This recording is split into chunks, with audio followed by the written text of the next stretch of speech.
Channel मध्ये आपले स्वागत आहे। आपल्या संघ आहे आज भागवत कराड साहेब। साहेब, आता जे वारे वाहत आहे जिल्हा परिषद पंचायत समितीची, तर यामध्ये आपली कशी भूमिका आहे खालच्या स्तरावर? केबी न्यूज चॅनल मध्ये मी सर्वप्रथम यांच्यातर्फे मी सर्व वैजापूर वासियांना हार्दिक शुभेच्छा देतो। सध्या जिल्हा परिषद निवडणुकीच्या लागलेल्या आहेत, त्यामध्ये भारतीय जनता पार्टीतर्फे आम्ही परत युती करण्याचा प्रयत्न करू। सन्मानपूर्वक युती झाली पाहिजे। युती नाही झाली तरी भारतीय जनता पार्टीची 63 जागेवरती निवडणूक लढण्याची तयारी आहे। महानगरपालिकेमध्ये भारतीय जनता पार्टीला जनतेने विश्वास ठेवून आम्हाला मतदान केलेलं आहे। अर्थात देशाचे प्रधानमंत्री माननीय नरेंद्र मोदी साहेब आणि महाराष्ट्र राज्याचे मुख्यमंत्री माननीय देवेंद्रजी फडणवीस साहेब या दोन्ही नेत्यांच्या वरती विश्वास दाखवलेला आहे। त्यांनी केलेला देशभरातला विकास आणि राज्यातला विकास महत्त्वाचा आहे।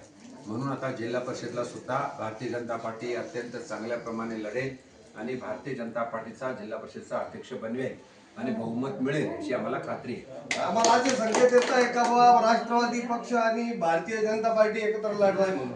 अजून कुठलाही इथं चर्चा झालेली नाही, पण 2 दिवसामध्ये पहिलं आम्ही शिवसेनेशी चर्चा करू, नंतर राष्ट्रवादीमध्ये येऊन करू आणि जर युती सन्मानपूर्वक झाली तरच आम्ही लढू। शेवटचा प्रश्न आहे साहेब, आता जे विलक्षण लागले याच्यामध्ये नवीनला संधी दिली जाईल का जुने उमेदवार? भारतीय जनता पार्टीचे जुने कार्यकर्ते जे आहेत त्यांना नक्कीच संधी दिली जाईल, कारण वर्षानुवर्ष ती लोक काम करत असतात। पण एखाद्या ठिकाणी जुना कार्यकर्ता आहे पण तो निवडून येऊ शकत नाही आणि नवीन कार्यकर्ता पॉवरफुल असेल त्याचाही विचार केला जाईल। त्यासाठी